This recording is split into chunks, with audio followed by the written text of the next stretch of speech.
It's because of this, then we find that the Surah Lahab is also revealed. We done tafsir about, before Ramadan, I think we were doing it quite regularly. So when we done the last 10 surahs of the Quran, we noticed that from Surah Fil all the way through till Surah Nas, there's a relation to Seerah in all of those surahs. So when we came to Surah Lahab, we noticed that this is a very strong relation to Seerah.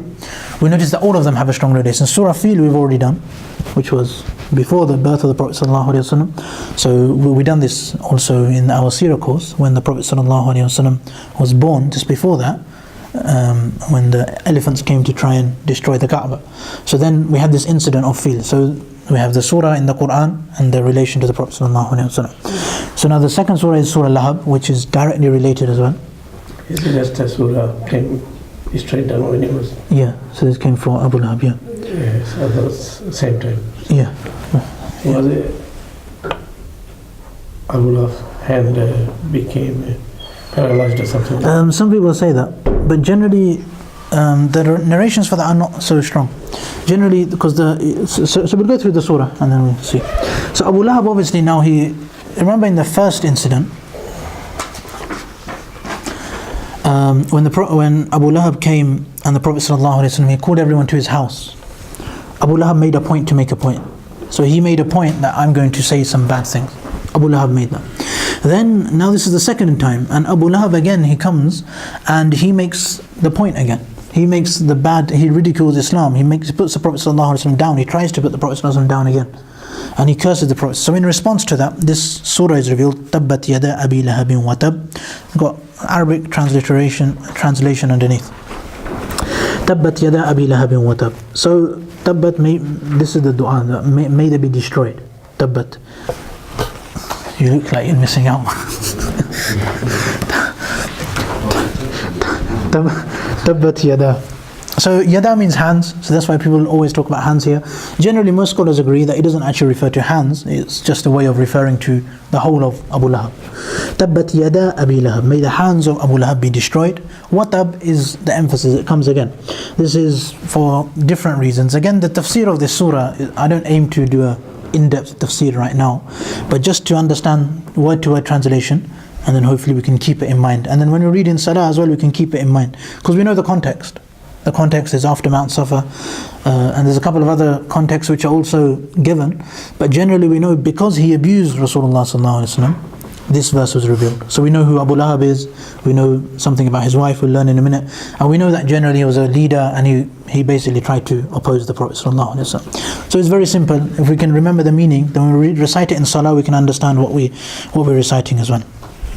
Ma aghna anhu maluhu wa ma kasab. Ma aghna, it did not benefit him. Ma aghna, it didn't benefit him. Maluhu wa ma kasab, not his mal, nor ma kasab, that thing which he earned, any of his wealth. Basically any of his wealth, any of his belongings, because he was obviously very rich, he was very powerful. So nothing which he earned benefited him in any way. So now this is revealed for a variety of reasons as well. Well, some of the reasons say that this is now referring to the hereafter. That tabbat yada, he'll be destroyed in the hereafter. So now people say that ma aghna anhu maluhu, that in the hereafter his mal and his kasab and everything he's earned will not give him any benefit. The reason people say this is because he made a promise to some people that if they are punished in the hereafter, he will ransom them out. So basically somebody said that what if the message of the Prophet ﷺ is true? What if he's right? And what if in the hereafter I get punished? So then he came and he said that I will buy you out. On the day of Qiyamah, I'll speak to Allah and I'll give him some money and I'll buy you out. That's what he said. So this is why ma aghna anhu maluhu. So one of the narrations below this verse mentioned that. Number 3, sayasla naran dhat lahab. Now he explains again, this is specifically about the hereafter. So but the first two could be in relation to the world, that may he be destroyed in the world, may he have a hard life. And ma aghna anhu maluhu, despite having a lot of wealth, he'll still be destroyed. But now this definitely hereafter, so a lot of people say the whole surah is in relation to the hereafter. Sayasla naran dhat lahab. Dhat lahab, lahab, there's obviously a bit of a play on words as well, because the name given to Abu Lahab is Lahab. And then dhat lahab, lahab means like a flame, which is like a leaping kind of flame. So when you think of a fire, and you think of a big kind of fire and a flame, the way the flame kind of comes out, this will be lahab. So So that Lahab, so the word Lahab is used again, which is the way that Allah subhanahu wa ta'ala describes it. Then وَامْرَأَتُهُ حَمَّالَةَ الْحَطَبِ, and then it refers to his wife as well. Now these were known, Abu Lahab and his wife, they were known as the leaders of the Quraysh. They were known as a quite powerful couple, and they were very well off, very, very well respected. And his wife done a variety of things as well. Some say his wife would make a point to, when the Prophet ﷺ is out giving da'wah, she would make a point to, tarnish him, to throw dust on him, to throw dirt on him, so that when he's giving da'wah, he doesn't even look presentable. This was her aim, that when he's trying to call people to Islam, he doesn't look like a da'i, he doesn't look like somebody who can be listened to. Abu Lahab is also known, the other couple of incidents, which this surah, when you look at the tafsir of Surah Lahab, you don't just get Mount Safa incident, you get another incident which is narrated where Abu Lahab was following the Prophet ﷺ was giving da'wah. And in fact it's somebody else who narrates that I saw the Prophet ﷺ giving da'wah, and then I saw somebody else following him around, and this person was, Prophet ﷺ is saying, قُولُوا لَا إِلَهَ إِلَّا اللَّهُ تُفْلِحُوا, that worship Allah and become successful. And then another person is coming that لا تسمع لهذا المجنون, don't listen to this majnoon, to this madman. لا تسمع لهذا المجنون, because he's mad. Don't listen to him, because there's no reason to listen to him. He doesn't know what he's talking about. And some narrations say that he was throwing pebbles at the, not pebbles, stones at the ankles of at the feet of the Prophet ﷺ, so his feet started bleeding.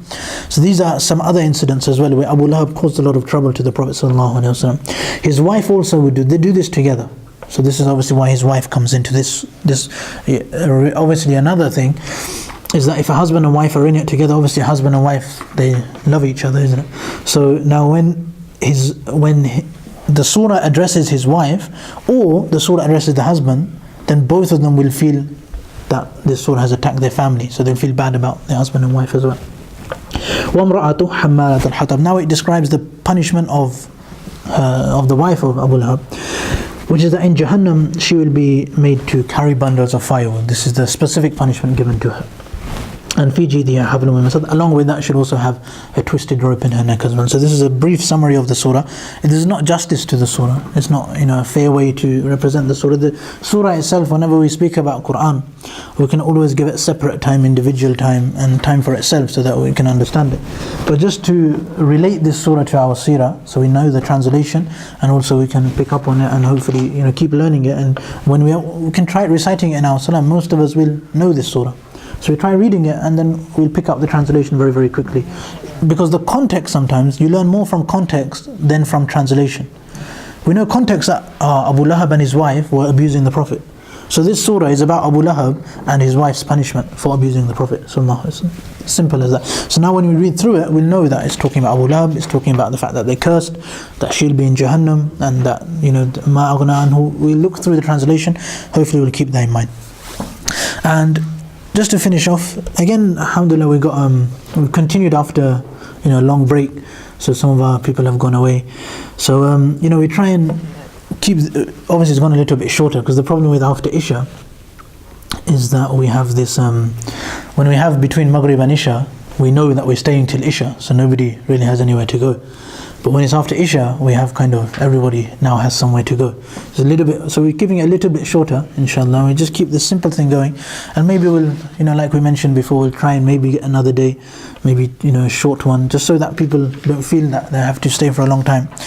But also, this is something we try and give da'wah about as well, that the importance of learning the seerah of the Prophet ﷺ. The seerah is, before doing the course I didn't realize this, but the seerah is probably the easiest thing to take lessons from, because there are lots of stories that we learn, and we ourselves, we can put ourselves in the shoes of the Prophet ﷺ. One thing that we do is sometimes we may come across a hadith, we may come across an ayah of the Quran and try and learn Islam from it. But the best way to learn Islam essentially is the mindset of the Prophet ﷺ. How did the Prophet ﷺ react to things? When something made him angry, how did he react? When he loved something, how did he react as a human being? Rather than one hadith telling us that this is something the Prophet did. When we actually see his whole life and how he went about his business, then we can try and bring it into our lives. Sometimes we talk about acting on sunnah, and then we say, you must, what's the sunnah? You must eat with your right hand or something like this. But that's not the main sunnah is the mizaj and the characteristic of the Prophet ﷺ, the mood of the Prophet ﷺ, the attitude, the feeling that he'd give you after you meet him. How would you feel? That kind of thing. Something which you can't really get by one hadith. Generally, how would people be around him? How would he deal with problems that he had in his life? How intelligently he'd use his mind. He would never be rash, never make a decision very, very quickly, always calm. And look how, this is the one thing which we actually want to internalize, is that he went from year 1 to year 23 before making Islam a globally recognized force. At the beginning it was just this many people. Imagine like in 23 years, we find that this group of people ended up taking over the world. That's essentially what he did. He had a little group of people and they ended up taking over the world. What an achievement he had. What an achievement he made. Now we're going through that process. We started in these first 3 years were quiet, secret recording, so practical. But sometimes we don't understand how important that was. So now we carry on and we see how he goes from here to being to the point where Islam was when he passed away. So that's one thing. So these are the reasons why we study Seerah. So we should have this love ourselves, the curiosity ourselves that we actually want to develop this, and also we try and, it shouldn't always be me who puts the post on WhatsApp. Somebody else can sometimes take the initiative and advertise what we have going on, and we bring our friends as well, inshallah.